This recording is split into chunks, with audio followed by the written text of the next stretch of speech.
What's going on, guys? Welcome back. Another edition of Holy Try Football Podcast. Week 2 preview. It's me, AY, coming to you from the People State Capital, the red state, the Commonwealth of Pennsylvania. To my west, D-Berg, what's up? We're all undefeated. Oh, no. As of Saturday, we were.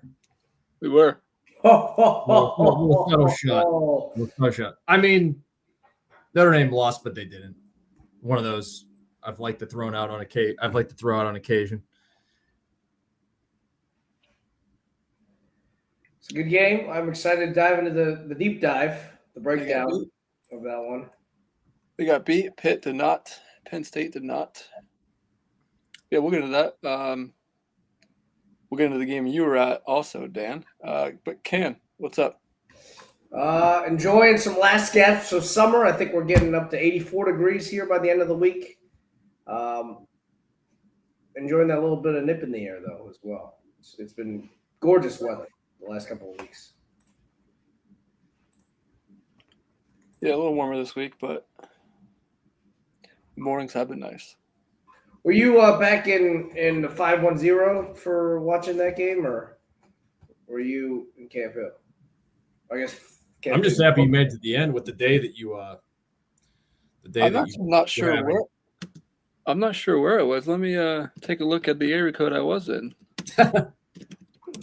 I was in. Because I was talking to Andrew about it, seeing if you were going to be back home, because he was going back home, I think, for a fantasy draft. I was in the 610. The 610. I don't know where that one is. It's one of the many Philly area codes. So you're Eastern PA. I was in Fleetwood, yeah, which is more Reading-ish. I was at Rance's house. Rance. I didn't know he was out there. I thought he was at home. No, he was in Fleetwood. We had I guess we'll just get into it because it was a day. It was yeah, sounded like it was good. We had golf at 10:30. So we started at 10:30. Bottle of wine on the course, and then some beers, and then we went to the 19th hole. For some reason, we just stopped at a bar on the way home. Shout out. And then we got home, and then it just kept going. Yeah. Good day at golf, though. Golf was good, and then the game. I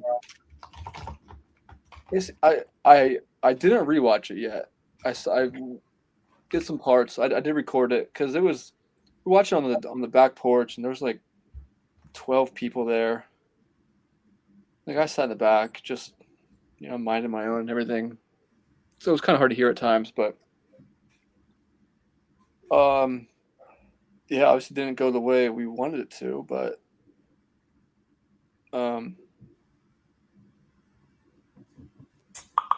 I feel like scattered here. Let's start with the negatives. They technically did lose. There was a lot of negatives, I thought, obviously. We'll start positive and then we'll end positive in the middle of the negative. Positive, I thought, was CJ Carr. I thought he was great. I mean, within the context of first start on the road and what was around him, what played around him at least. Look, the trenches, they got beat both sides, plain and simple. Can't have that, especially if you're Notre Dame. That's like what you do. You bully. When you're healthy, usually you bully teams. They bullied Georgia. They didn't really bully Penn State until like a stretch of the second half, but in Ohio State they got bullied. They lost. And they got bullied here. The O-line just was awful. They were cramping late, but even before they were cramping, they were just not good. Craig and Strouth were really the only good guys there. Lambert looked lost. Knapp was lost. Wagner was okay until he wasn't. Then it just snowballed. D-line wasn't great.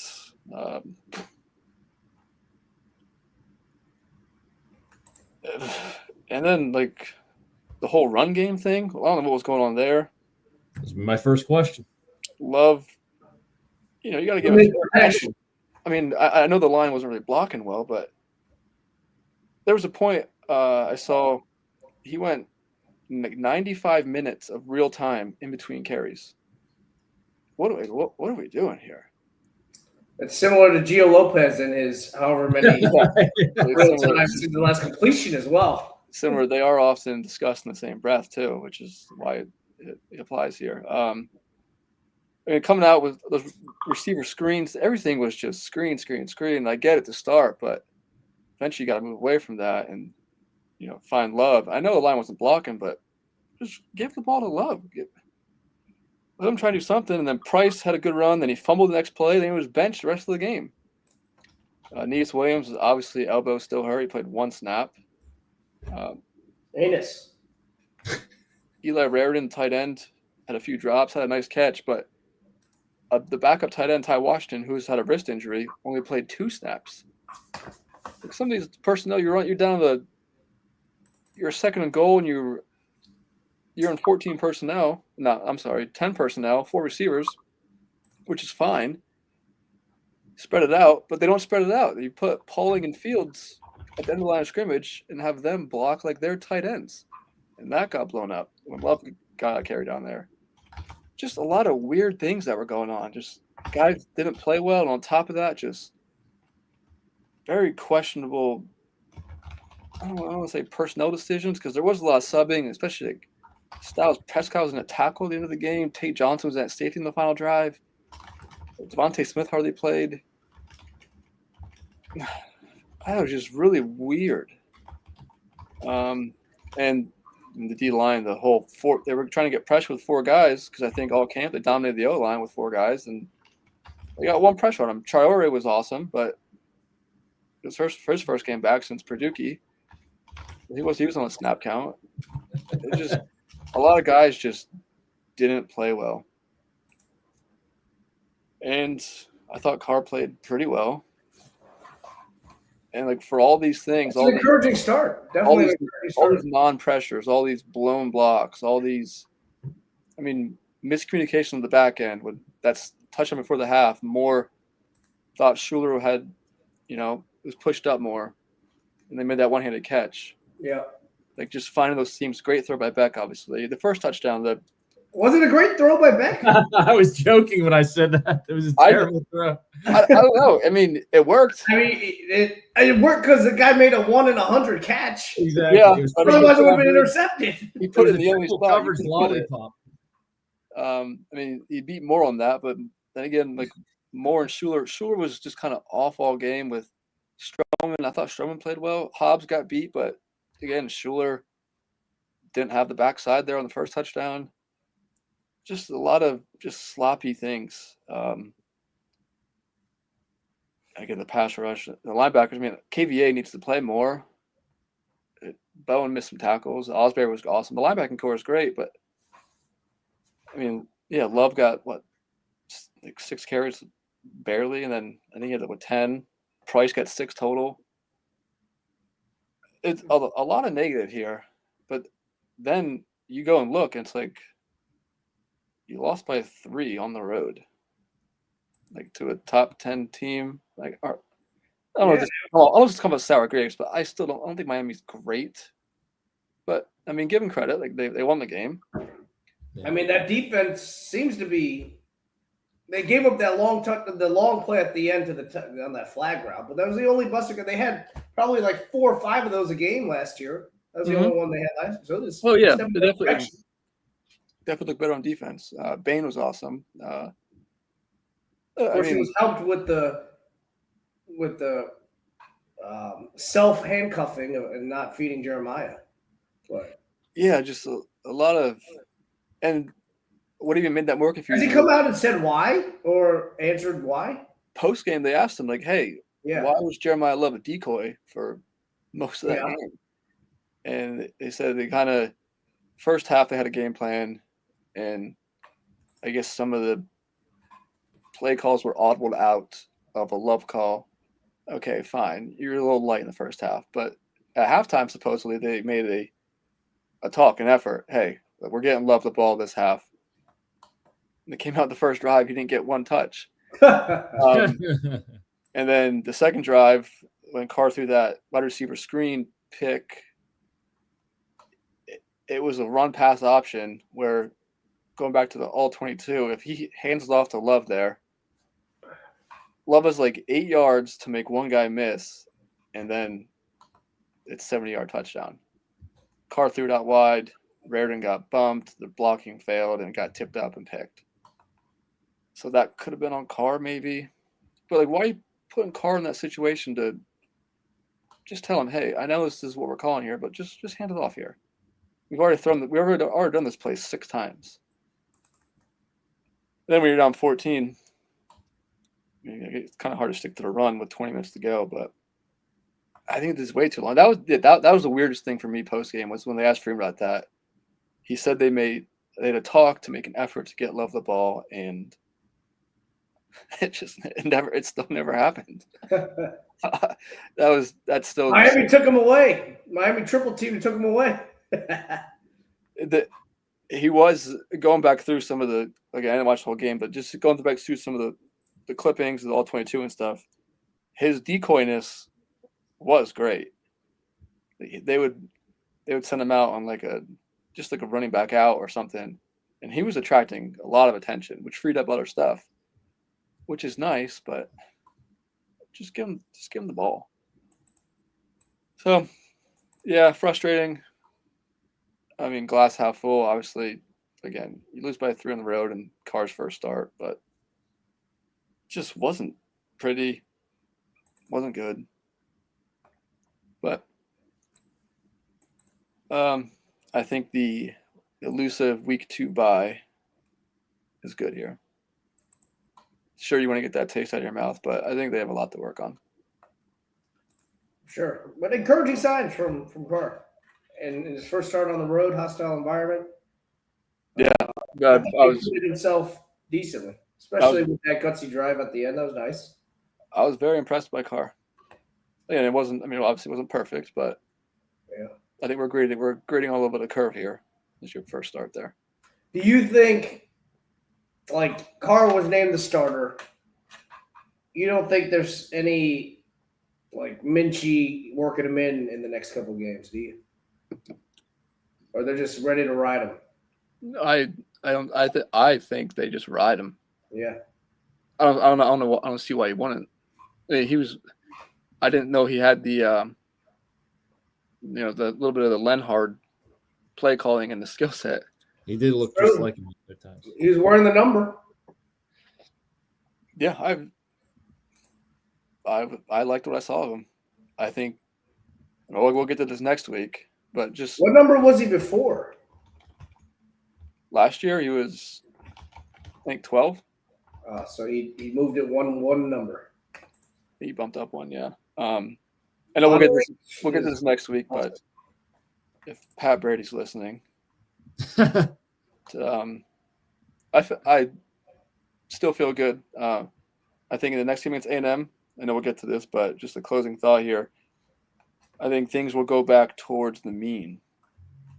All those negatives I said will endure some positive regression. And I think Carr will, I don't think he'll play as well, but still be a second start. Maybe he will, but I think all those negatives will come with some positive regression.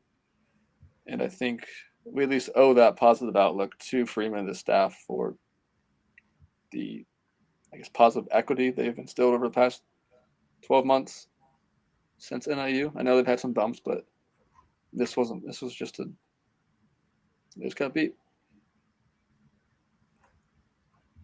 So we'll see. But I like the bye this week. Nice. The season's not over. Yeah, it's an uphill climb, but the whole like that night, Rance is like, "Can we still go to the playoff?" Like, I'm like, let's win a game first. You went to the playoffs losing to Northern Illinois. I'm certain you can go to the playoffs losing to Miami. Yeah, I said let's just win a game first. Let's worry about playoffs. In at least October. Let's get through September. Let's get through A&M first. Yeah. Like, time will run its course. So yeah, do you guys have any thoughts on that? I guess that was the only really Holy Tri game of note, so we can use the bulk of the time on that. I it was good. It was a good game. It was exciting. Yeah, you've got plenty to work on, but like I've said it twice now, encouraged by what you saw from Carr early on, and hope we can build off of it. I think you'll see them force feed Jeremiah here in the next game. I think that'll be certainly a point. Nothing to add. I love the guy in the wife beater. I commented on him multiple times next to Carr's mom. Did they ever? Was that? I assume he was related to her. Maybe not for certain. I don't know. I don't know if they didn't say in the broadcast. I haven't heard anything or seen anything circulating. Yeah. All right. What else do we have from the week 1 slate we wanted to touch on? I thought this after the game. I haven't thought of it, obviously, since because I'm thinking on Notre Dame a lot. But I still think Texas was maybe a little better. Yeah, I mean they outgained Ohio State. Yeah. I think their defense looked great. This is, I guess, one other thing, and it was confirmed today. So post-game win expectancy, I know we look at this just for fun because I don't know. Notre Dame was a 48.8%. I would have maybe nudged it the other way, but So I was like, that seemed a little high.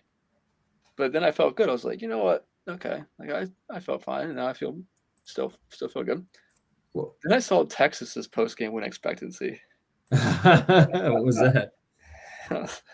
82%. Oh my gosh! Wow. I was like, I don't know about that. Yeah, that's tough. I mean, You could have, if you would have given me a 48% on that, I would have said, you know what, I see it with those fourth down stops and the goal to go stuff and the fourth down conversions. Like, but 82%. Yeah, I mean, I think part of Ohio State's approach as that game progressed was just like, oh yeah, we cannot. They're just gonna sit on it. Yeah, and thus the issue with the 82% win probability that McConaughey is probably getting tattooed on his ass cheek or something. Him and Glenn Powell. Yeah, we were. I was wiping off the sweat off my brow that the holy wife Sarah did not find out Glenn Powell was there until after we were there. Oh, could have been an end for an annulment. Oh yeah, That's the same thing Han does when I see him on TV. She goes, "Oh, there's your boyfriend." Like, I mean, yeah, he's a good-looking guy. Sorry. Yeah, respect. Yeah, that's I guess my take on it. They think they seized on that early, even if they were going to be down because they didn't do a whole lot. No record books were reset at that one, but it was I would say until 14-0 and Ohio State stopped Texas on 4th down again. I was like, this could go either way. And then of course it ended up going either way pretty much as it played out because they got the quick score on the next drive after Ohio State 3-and-outed their way through another drive. So yeah, it was intriguing for that respect, from that respect. And I said my take, it would have sucked way more for Ohio State had they lost that game because like we don't have a whole lot to cling on to, and we lost a close game. I guess other than the defense. I guess either team was going to be able to walking away. It seemed feeling okay about their defense at least. Mm-hmm. So, but yeah, I feel like Texas, is what it is. I'm sure they're not saying that, but that's from a neutral perspective. That's what I would think.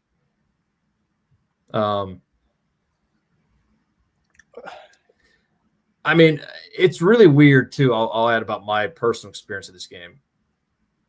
It's weird to sit there because I know I do it at whatever sporting event I happen to be at, cheering for my team. The bitching and moaning that goes on, holy cow! Every single 2080 call not in your favor. It's like, so that was, I felt that that was just an observation I made that I didn't notice before about that. So more so than the other games, which I guess the other 3 times I went, it was they killed Michigan. They were killing Penn State until Levis came in, and then the Notre Dame game, there was the quiet confidence because there's no way Notre Dame's actually going to win this game, even though they were certainly very much into the end. This was a true, pardon the pun, horns locked matchup where you get to see that the whininess come out on display. It was funny Saturday after the game, all the accounts of what Tyler Buckner did in the horseshoe versus what Arch Manning did in the horseshoe.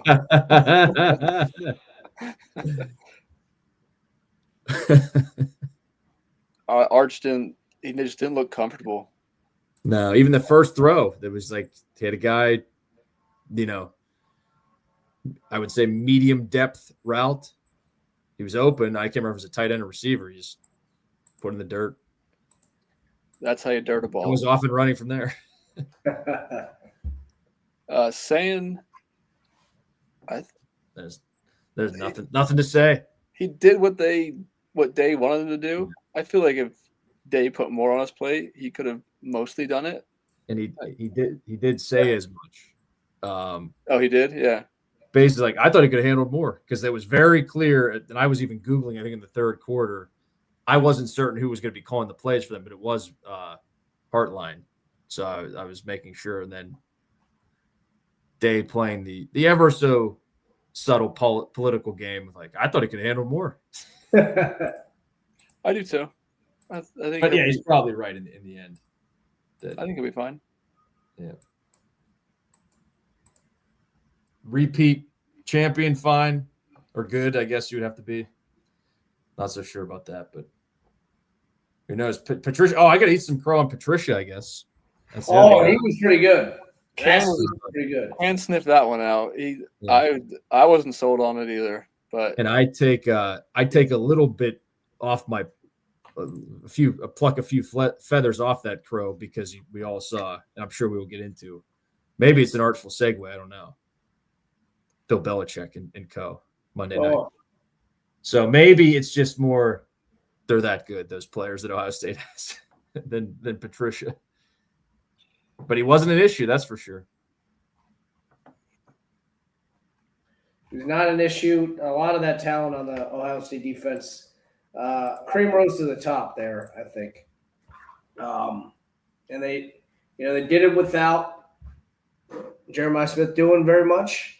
He had a couple of drops there, and if they figured out they had Arch figured out, I think it's just kind of sat on him the whole. They really didn't need to do too much. And I'm interested to see how they continue to grow. But you see it has come out that Ryan Day's Pierce Nichols was indeed a Canva photoshopping. It was a creation. I'm not telling myself that though. That was a great way to start out the season, or start out the first full Saturday at 12 o'clock. A couple other games going on there. I don't have to go through all of them, I don't think. But Tennessee taking care of Syracuse. If we want to rewind the clock a little bit, Mike Brown's guys. Just shout out.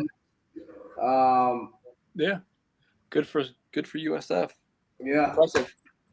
It's impressive. They hit a couple of big shots, including sneaking that backup quarterback in there as a punter. Nobody noticed it.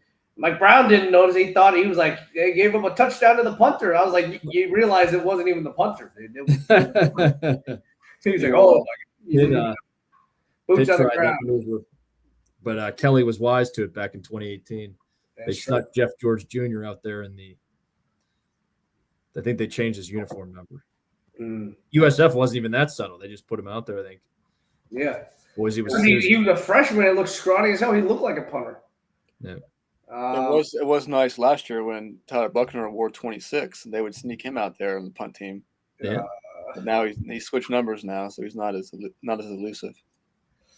Well, BYU can sneak number 47 in there when they want. they could put him anywhere, yeah. Nebraska, I mean, Raiola is just as gross as he ever is. I hate him. I do not need to see more of him.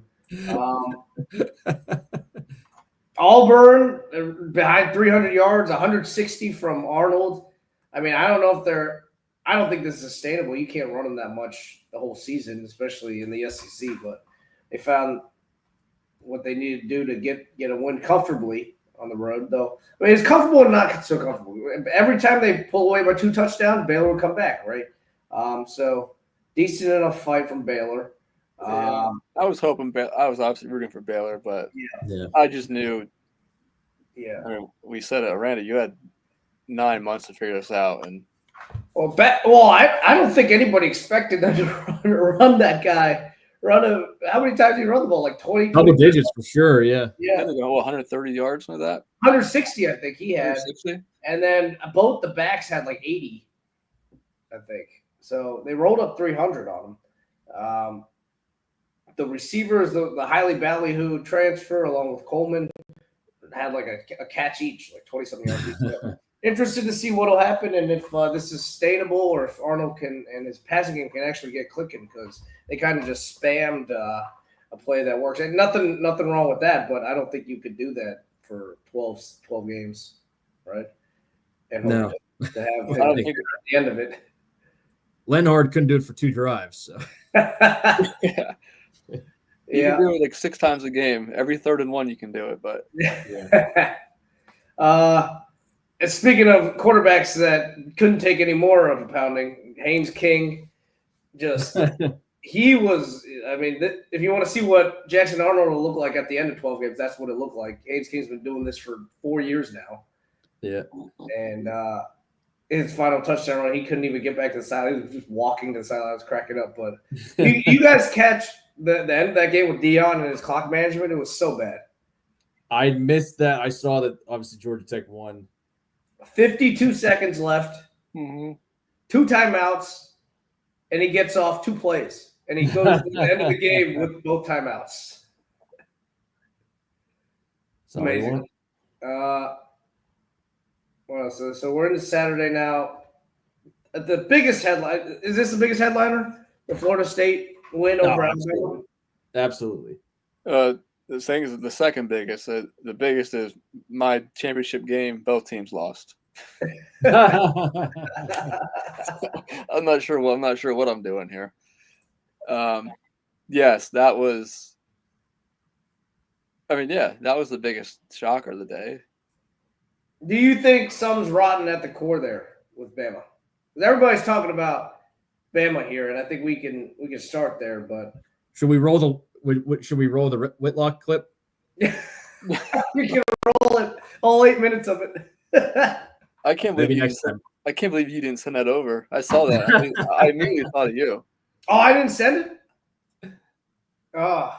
Neither of you guys. Dan didn't send it. Yeah, Dan didn't send it.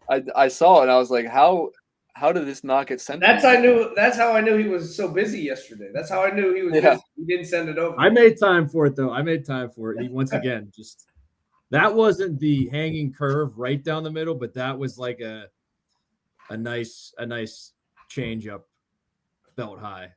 Yeah, it was. He just clobbered. It's hard to see, or not hard to see, but it's hard to believe an Alabama team would lay down the way they did. It looked like they got bullied and gave up. And I know it's been rehashed a million times the last 3 days, but the board's got to figure this out. And I don't know how much longer it'll last past this year. Yeah, it looked pitiful. It was pitiful. I don't know what the root of this is. There's no excuse. Whitlock, you're right. Whitlock has an idea. Whitlock's got one root of it. There could be multiple. No, I mean, because this has happened. I would say 3 or 4 times now in the last last half of the season, if you count this as the back half of last season. Yeah, I would just you're right. blame. Yeah. It's I- crazy. I would just blame the Ty Simpson situation.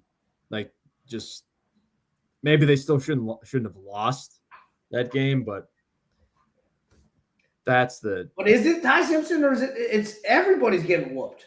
yeah. I thought Ty Simpson that second half played He pretty was well. okay. He was all right. Yeah, He was running for his life the whole half, Yeah. but and he's not getting much help out there.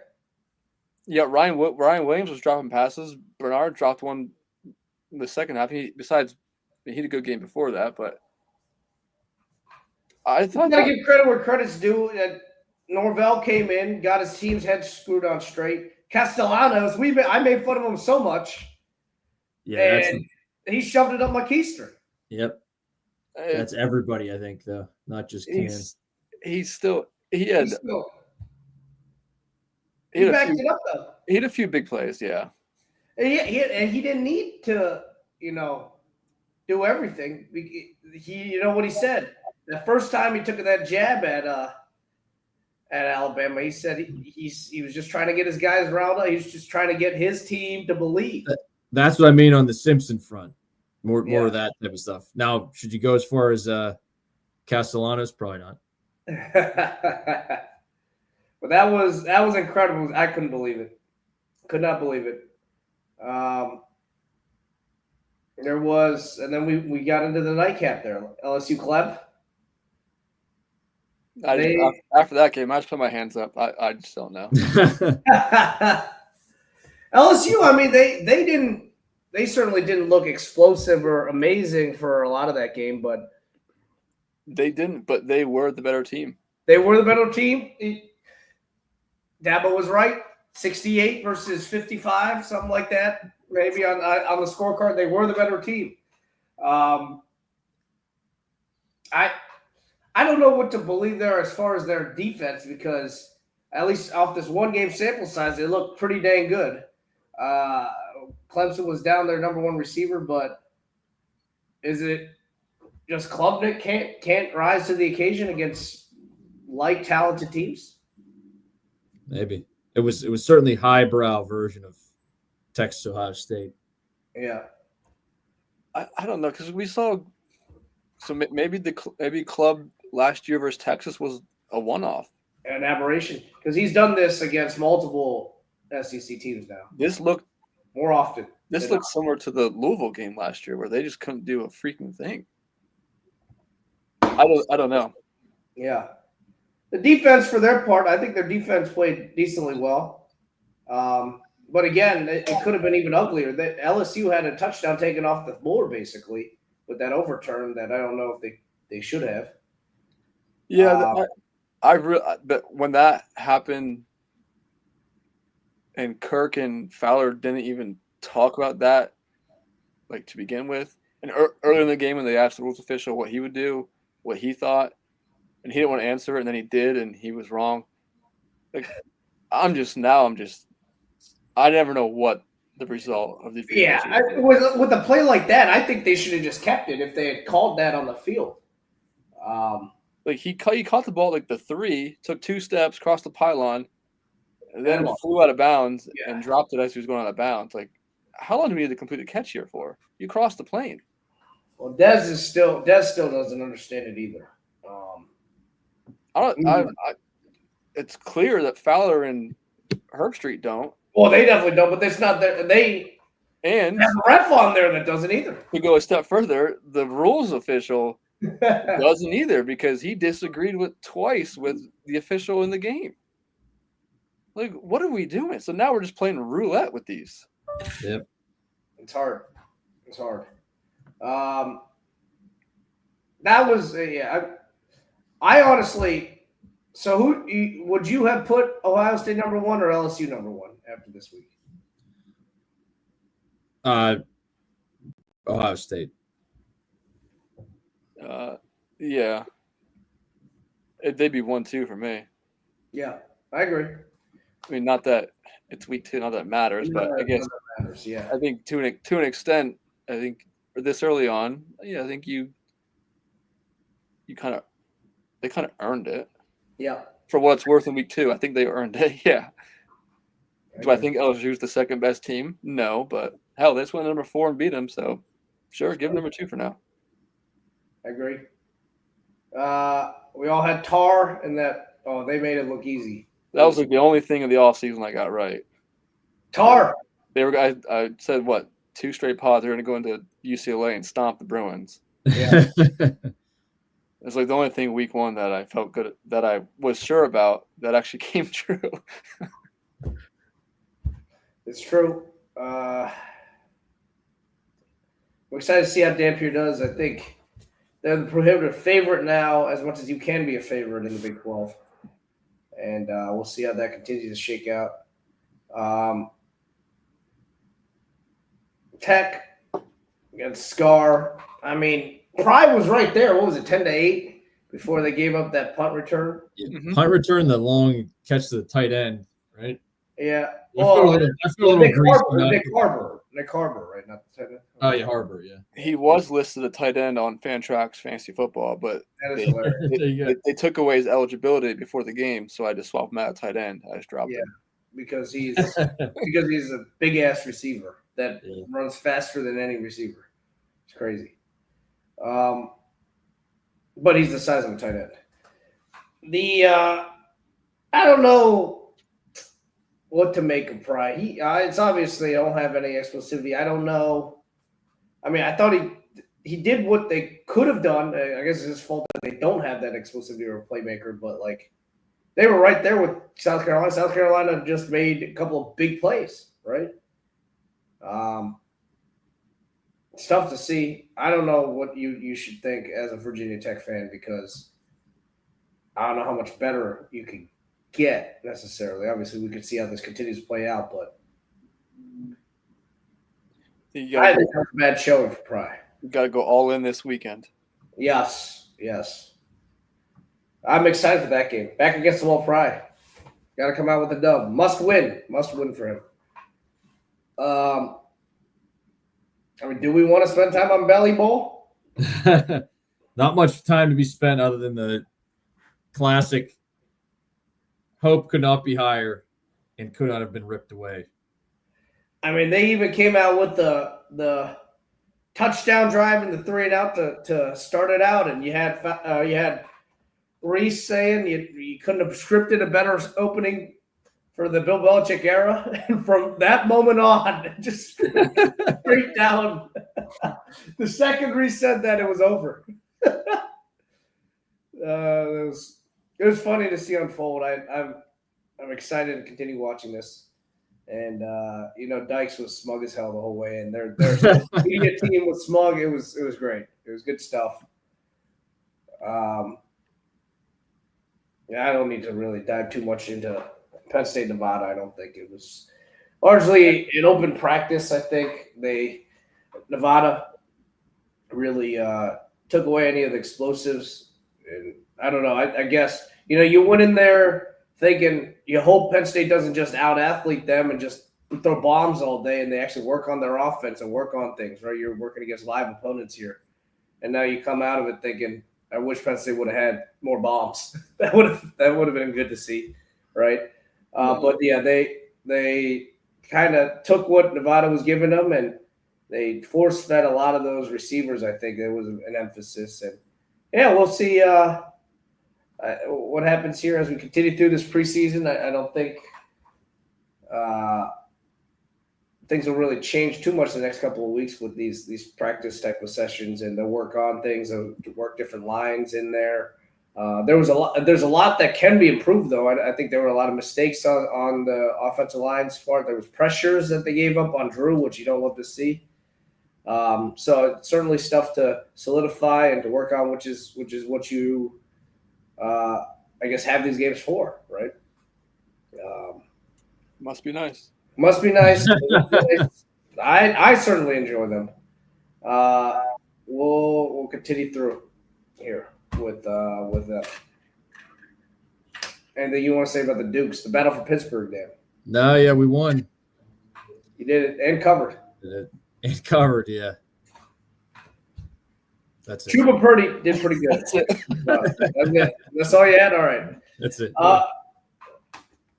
Any news and notes you guys want to touch on? I've got prayers up for that FSU freshman that got shot. Apparently got shot in the head. Yeah, it's not good. It sounds like he's in stable condition. He was seeing his aunt, I believe, and driving her home. He was at a cookout with some family and was driving her home about 16 miles from FSU, from Florida State. It's in Tallahassee, and unfortunately, he rounded a corner. And it sounds like they just heard gunshots and one of the bullets hit him. It sounds like just wrong place, wrong time. It's terrible.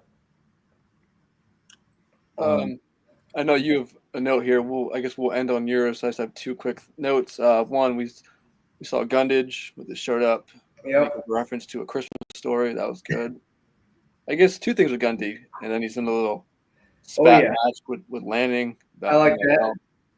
And I guess parlaying off NIL, you got McCarron Oh, crying. It just stop, McCarron. the tears. And my favorite of the random notes, Cal Black Bears, the Cal Golden Bears are taking after the Raiders Black Hole, naming a section the Black Bear.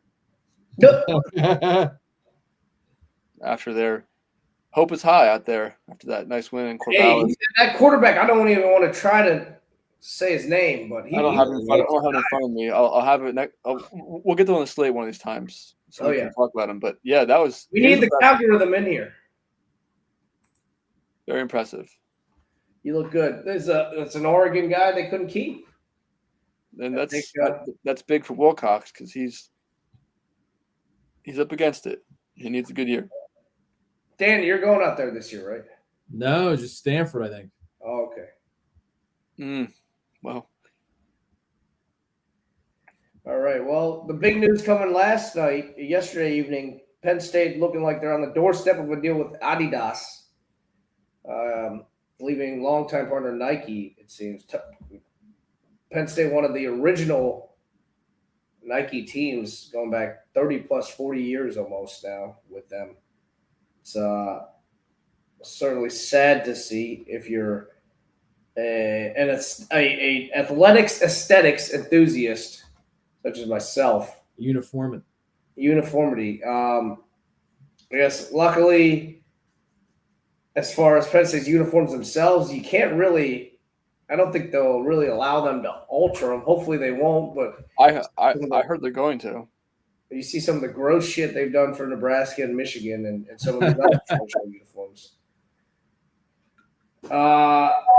You saw Tennessee get a deal recently, about a month ago from Adidas. It sounded like they were getting 4 times more than they were getting from Nike, with a lot of that going towards NIL deals as well, on top of what the school is getting, promises of NIL deals for their players. So it sounds like Penn State is very much in that vein, and that it will likely be higher than what Tennessee is getting, because Penn State is supposed to be the flagship college brand for Adidas at this point. So as much as it pains me to see it and hear it, it is definitely what Penn State needs here, I think, in this new landscape, to find money wherever they can find it. They're hanging on for dear life right now with the number 1 running back in the country for 2027. So, well, if you watch the game Sunday night, maybe he's leaning back your way.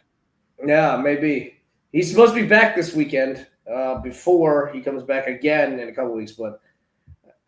He will be going to you guys to visit his old friend Jay Wan. Jay Owen Wan was one of the jokes on the boards today, this past week. Jay Owen Wan Cyber for the Texas. Once I heard Spell was visiting Notre Dame, my initial thought is that it's over. It's over as in he's coming. Yeah. Yeah. No, but he's stopping by. He was at Ohio State this past weekend. He's going to Alabama. He's going to another one as well before he's going to Penn State for the whiteout game. And he's going to be up at Penn State this weekend as well. So they'll be hanging on for dear life. We'll see how it goes. for what it's worth, he is the number one running back in 2027. I think he's the number one running back in the country right now, regardless of class in high school. So, Where do you think he ends up? I think with this new infusion of Adidas money at Penn State.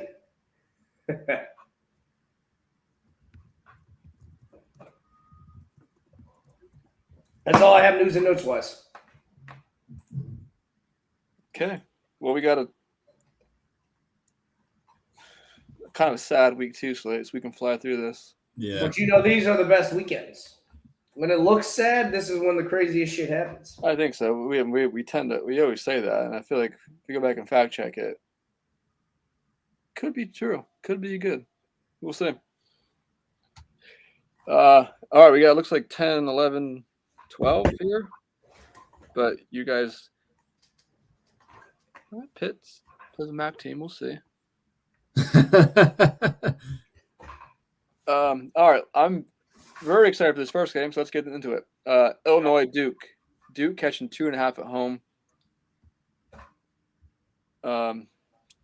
I guess I'm going to say this now because I kind of hinted at it. I know week 1 wasn't good because I had the all-off season to go form opinions on these teams. Two of my least favorite things in the world are the week 1 overreactions in college football and NFL and opening day in MLB. I hate opening day. I hate it because you have one day to form. People just take that one day and run with it. So, also because AY's team has been in numerous World Series and won divisions. Down near this. So he can hate open day because there's greener pastures ahead most years. True, yeah. If you lose 6-0 opening day and Acuna goes 0-4, it's like, oh my gosh. But yeah, okay. So I'm going to do my best to ride out the off season into week 2 and somewhat into week 3 and then start to change. So that being said, put me down opposite of Kent for this one. I like Duke outright. Illinois, I know they were impressive last week. But I'm not buying Illinois this year. Give me Mensa on this Duke defense to get after Altmaier and this, I think, fraudulent Illinois team. I will take Bird here for now, but my guard is up. Not a lot of long-term. I'm taking Burt here. I am a believer in Altmaier and that team. I do think Duke was holding stuff back and working on some things against Elon, maybe a little too long before they decided to step on the gas. But I think it'd be a good game. Could go either way. Obviously evidenced by that 2.5 number. I think Illinois pulls it out by the skin of their teeth. I'm glad we're picking it at 2.5. I'll take it by a field goal. Last minute. Check shop around if you do wager because I saw 3.5 out there too. So, if you're on your side, yes. If you're on various sites, this next the Cyhawk game is also Alaska. That line you can find 2.5 out there as well. We'll get to that though. Next up, Baylor SMU. SMU minus 2.5 here. Who'd SMU get last week? Commerce. Yeah, East Texas A&M. Yeah, so we don't really know much about them. No. This number's come down a lot, actually. I think it was 6 preseason. I actually took some Baylor at 3 earlier in the week, so I like Arander here, despite what we saw against Auburn.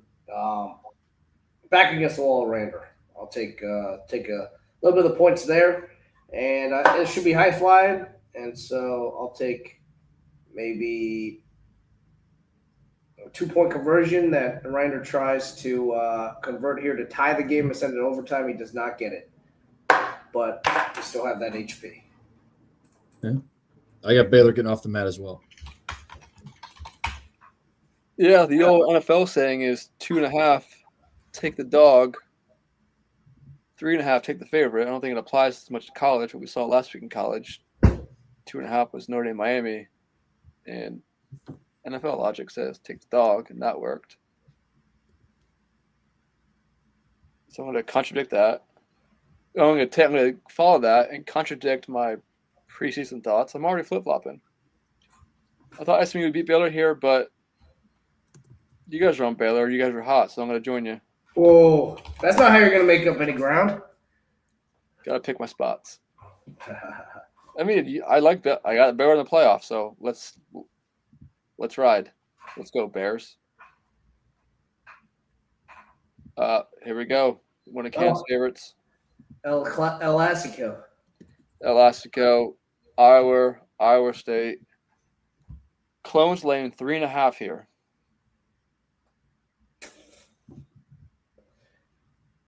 I know Ken pointed out a Gronowski stat line the other day. Oh, he's ass. But I can't help but think Kirk is a little wily. He was holding a little bit back. I'm thinking Penn State strength of schedule here. I'm taking the points. I'm going Ferris. A road team has won I think 6 straight in this or something like that. How about that? Oh, right in that trend, though. I guess Iowa State is due. I could very well see it go the other way, though. I do like Becht a lot, and they look good early on. So it would not surprise me if it went the other way, but I'll take that hook and the field goal as well. I'll take Iowa. Will Chase Solo get a catch this week? 2 games, no catches. I've got Clones decisively by 10 points. Ooh. I'll have to look through the spreadsheet. I think I picked this game wrong 6 years in a row, at least. And I mostly picked the Clones. I think I switched to Iowa recently and lost. Last year.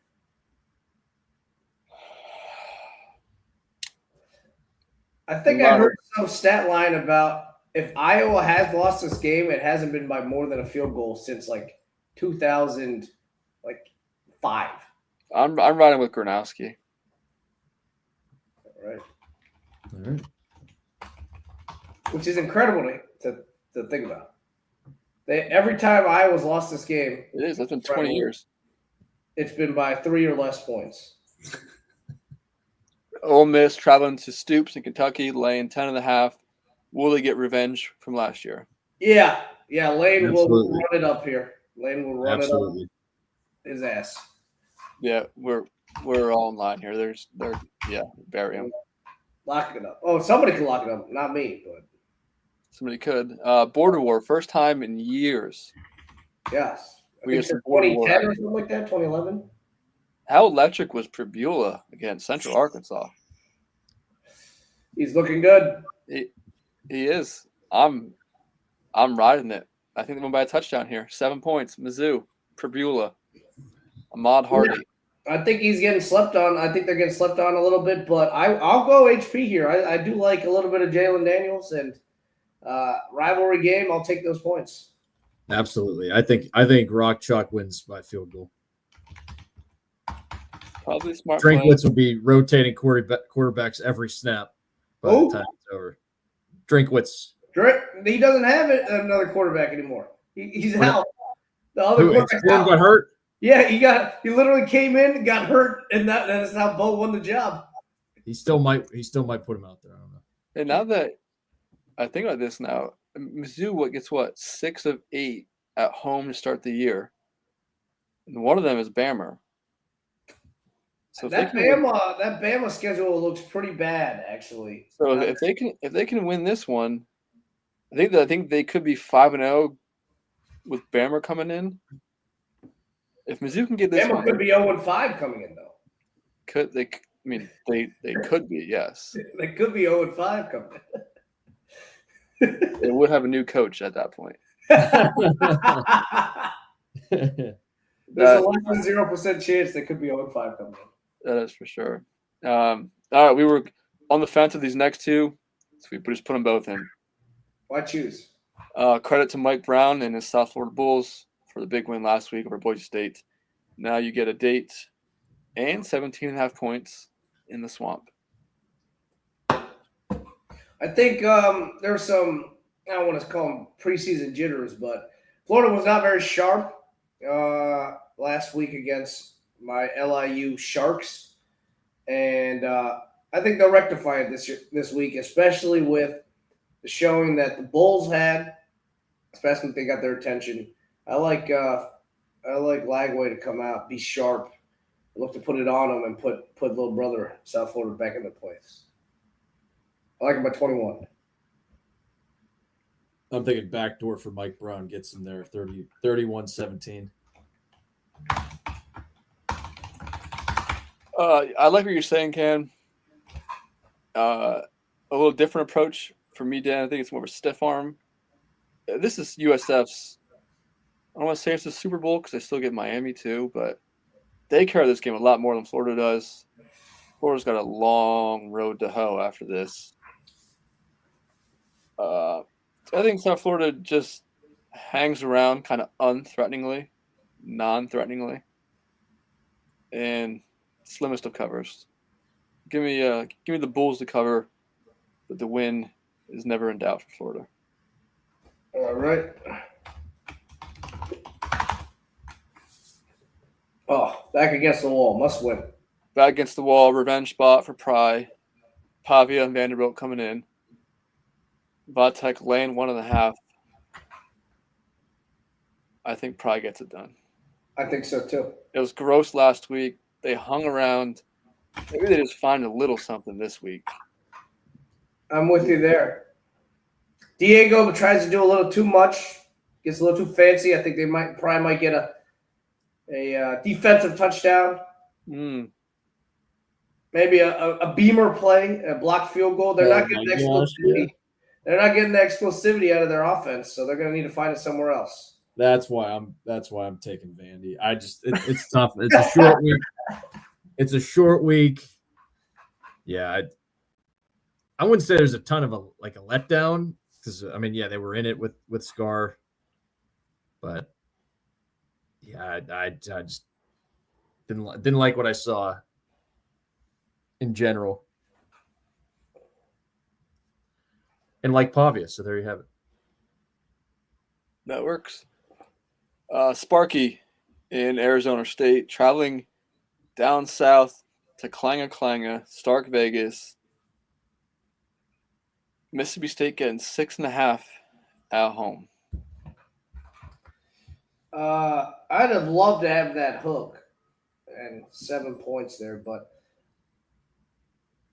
Dillingham has made remarks throughout the offseason about the focus of his team. I don't think he's loved it. I think they may be sniffing themselves a little too much here. I'll take the points as they come into a hostile environment. Levy, I do think is a good coach. I think they'll be really fired up. Maybe heartbreaking loss here for them. But I'll take the 6 points at home. Well, yeah, even if the fork is sniffing itself, it will then sniff the shit that is Mississippi State football and beat them by 2 touchdowns. So, yeah, they'll be distracted from their own scent by the wretched smell of Mississippi State football. Yeah, I think Mississippi State's pretty ass. It is a night game. That being said, though, you were right the first time, Ken. I'm taking the points. Oh, right. Don't ask me why. There's weird games that happen. I wouldn't be shocked if Klanga won. I'd be surprised. But that line Mississippi. I don't know. Like maybe Fluff Bothwell goes off, but I mean, Levitt and Tyson would be hard to stop. But maybe backdoor. Who knows? No good reasoning here, but give me the points. Gross. This was one of my games of the year. Had to put it on there. Peak 2000s nostalgia. Boston College, Michigan State. This is beautiful. Under the Notre Dame peak 2000s Notre Dame schedule. Yeah, it is. You talk about mid-September. You talk about Fair Week back in Bloom. First weekend, Fair Week, BC. Second weekend, no, first one was Sparty, then BC. This is great. Irish get BC November 1st this year. They dodged Sparty. Sparty laying 4.5. To me, this is a rivalry game. So throw the records out and give me the points. I know I didn't take the points in the border war, but I'm taking them here. Give me BC plus 4.5. Who wins? I don't know. BC wins. I do think I want to pick BOB, but I'm not gonna. I'm gonna go Sparty here at home. You could be overreacting to that paltry 23-6 win that Sparty had against the feisty Broncos. So I will lay the points and not believe in the butt chin, Bill O'Brien. I do want to see a little bit out of Childs. Potential. He'll be out there. I think it's there, but maybe we'll see it this game. Who knows? Maybe he's saving it for Penn State. We'll see. I hope we see a little Alessio Miliojevic, the backup. That threw is 0 for 1 with 1 interception this season. In the nightcap, well, also the nightcap, same slate, but ABC game, Michigan, Oklahoma. Sooners laying 5.5 at home. I've gone back and forth on this one. Seems high. It does seem high. I think it's too much at this point, but I do think it. I've leaned towards Mateer late because of I think the environment with the freshman quarterback.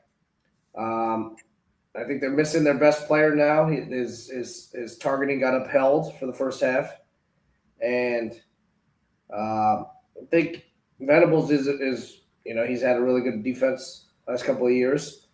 I think he'll be prepared and show that freshman a couple of things that he's not used to, he hasn't seen before.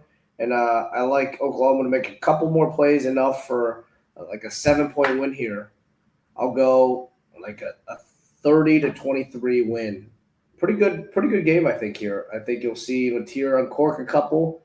I think there might be maybe one that he uncorks that is to the wrong team, return for a touchdown. I think that's how Michigan will stay in the game with their defense a little bit, but eventually I think that home field will propel them to a 7-point win. So I'm going with Oklahoma.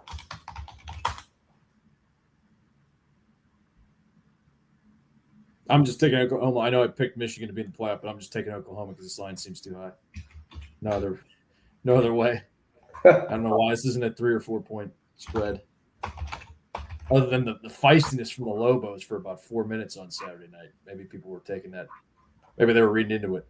That Jayshon Barham first half suspension is worth 3 points. I think this is a big step, a gigantic step up in defense for Underwood. And I think Oklahoma serves him a little freshman chowder here. I'm not the defense. Well, I don't think I like Mateer and company, but I know Ott's dinged up. So I don't think Oklahoma's gonna, run it up on Michigan, but I think they do enough, and the defense does more than their fair share in this game. There you go. On to Yin's 2's games. We saw FIU get a vote in the top 25. Who do you think did that? Who do you think did that? I actually didn't look to see who did that. I know you can look. Who did that? I don't know. I don't know. Oh, Yeah. I guess you definitely can. I think somebody. I'm not sure how it works. Maybe they clicked the wrong button, or they're just being funny. Hopefully they went to click Florida State. Or It's either that or I hope that Franklin gave him a vote. Well, the could have been Dias because the head coach is a disciple of Dias. I won't dive too deeply into here. FIU, they took care of business with Bethune Cookman, ran the ball against them pretty well. I do think they are very different than Nevada, whereas Nevada was pretty much playing within a shell and not looking to give up the big play. FIU has the propensity to do just that. They're, like I said, the coach DNA is from that Manny Diaz tree, and I think a lot of his scheme is similar, where he'll blitz a lot, which could result in big plays for the defense as well as big plays for the offense. And if you're playing with the talent discrepancy of Penn State and FIU, I think it'll lean one way more than the other. So I do think you'll get some more of the explosive plays that I was lamenting not seeing enough of against Nevada, and I think you'll see maybe a little bit of slipping and sliding as well. I think rain's in the forecast a little bit, so a little sloppy ball, some turnovers from FIU. Maybe Penn State will get their hands on a couple of those. So I think you'll eventually get an easy run up. I think you picked the worst number here, AY. There's many 42s out there and quite a few 41.5 still. So You can switch it if you want. I think there's only one at 42.5 at ESPN, which I know that's what we use, but That's It's a god awful number you picked. Anyway. yeah, it's a terrible number. So I will take that liberty and move it to the 41.5. And take the cover there, and I will also lock it up. So this will be my lock of the week. Penn State's 41. Well, now we're line shopping. All right. Yeah. I'm just saying this is literally the worst one that's out there. I just go to the ESPN scoreboard and keep all the. No matter. I don't think it even matters. I'll take the 42.5. I'll put it back. No, there it is. That's what I was about to say. Frank was beyond due. Come on. Penn State by 49, at least. Well, there's now 4 things at play here. One, you said from the Diaz tree, so they're going to be getting after it, giving up some big plays. Here we blitzing. Who's to say they don't get a little sack fumble 6 themselves? That's true. The other thing at play is Jimmy going to start out 0-2 against the spread against. There's these no teams? way in hell. 3, Penn State didn't cover against Nevada. FIU's better. I don't know about that. We remember S&P Plus. Ferris State was ahead of Nevada. And Nobody knew what Nevada was with 60 new players. They had Chuba in there, Burleson. They're pretty good. Pretty good. Just because you're locking this up and Jimmy's smugness, I'm taking the points here. Okay. I'm saying the score is going to be. This is where AY makes his move. Only if you pick it at plus 41.5. 56. All right. 55-14. Okay. It's going to be right there. And you mentioned the wet. And seriously, if any starter sees the second half in this game, then I know Cheyenne's going to say, fire Franklin. These guys should be on first half duty only. And also, I said I'm not watching Penn State until Oregon. So I'm relying on you guys to fill me in. I mean, I don't think I will be either. Yeah, I mean, it's not like I'm not like actively trying to not watch them. It's just like, sorry, I'm not watching Penn State Nevada in the 3:30 slate or this one. That's your loss. You are not going though. The networks right? need inventory. I'm not. Yeah, so you kind of mailed it in too. Yep. Did Grant make it up last weekend? He did. I don't know if he went missing again. God, I don't know why I just picked them, but I did. Here we go. There we go. Got to make a move. Gotta make a move. The Panthers. Chris Mitchell. I don't have much to say. I think the one point I forgot to You mention. have not lost to this directional Michigan school before, right? Correct. If not, the one thing I meant to add earlier when we were talking about the Duquesne game, still concerning they had like 30-some points with less than 300 yards. I think it goes back to the North Carolina game, end of last September, where I actually felt pretty good about this offense. So that's not the trend. Hopefully they can break here over the next handful of weeks. Just, the big splash plays, we got them such a lead. But yeah, I don't know too much. I think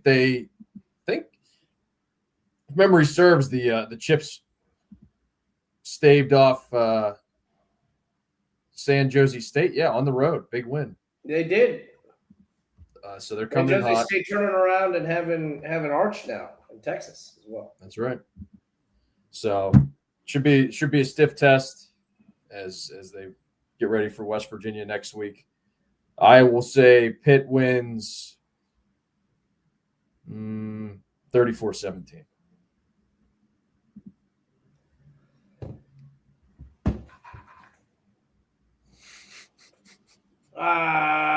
I'll go more than that. This new offensive, or not new, but the offensive coordinator you guys got last year, he likes to run it up. I got Pitt winning by a lot.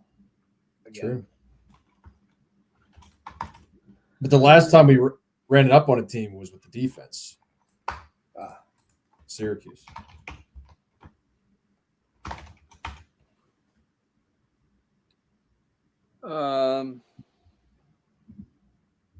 Going back through, I'm even in games. I'm against both of you two.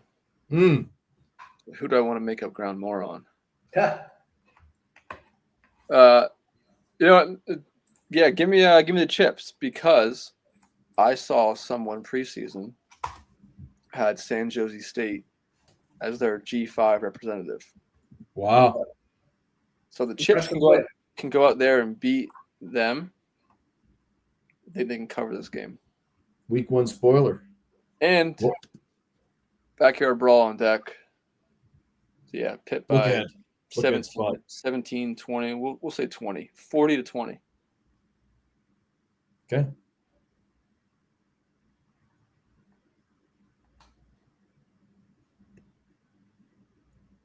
Locks of the week are already on there. You guys are ahead of yourselves. Go ahead, explain your picks. Well, Ken already announced his. Yeah. Yep. Yeah, Ken got the announcement before I believe I typed it in before he said his. I am going with Kansas. That's it. I just felt, of all my picks, I felt best about that one. There it is. Much less to add. There's a ring endorsement to go put $100,000 on.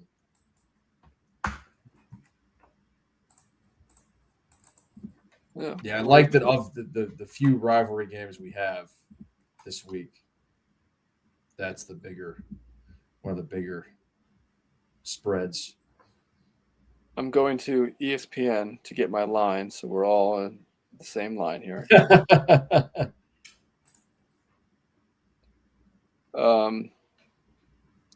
I flirted with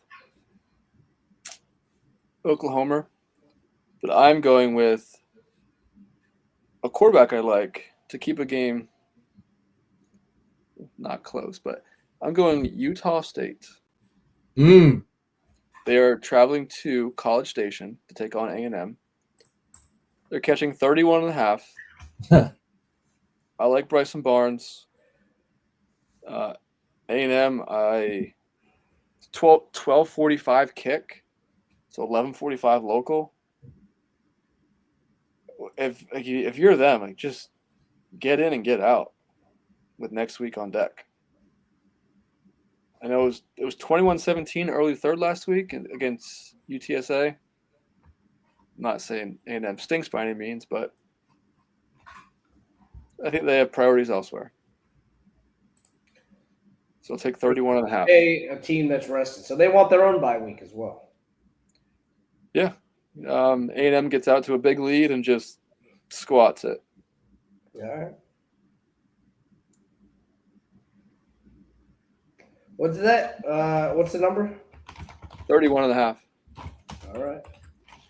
Look in the comments. My brother took UTEP last week and lost. So tune in for another one. Click in for another one, I guess. Click in for another. Okay. There you have it, week 2. Me too. Good job, fellas. We'll take us home. Yeah, just like Ken said, it's these kind of weeks. You get what you're not expecting. Oh yeah, the best stuff. I'm not sure what's going to happen, but we'll see. Yeah, well, we won't expect it. If you knew what was going to Exactly, happen, it wouldn't be a surprise. It wouldn't be a surprise. Exactly. Any predictions? I guess Mississippi State by 21. Is that what's it's going to be? I don't know. That would be surprising. Add the Alabama result. I'm not even gonna try and guess. I'm just gonna sit back and wait for it to come to me. We'll see you on Saturday. Week 2 in the books. We'll be back next week with week 3 night TBD. But Yeah, I don't know. We'll see. We'll figure it out. For me, Avoy from the People's State Capital, the Red State, the Commonwealth of Pennsylvania. To my west, Deberg. Night all. Shout out Lord Drysdale.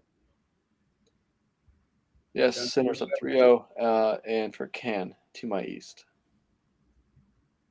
Be safe, stay warm, guys. Thank you for listening. Have a good week. Have a good weekend. And have a good one. See you next week. Have a good weekend. Have a good one.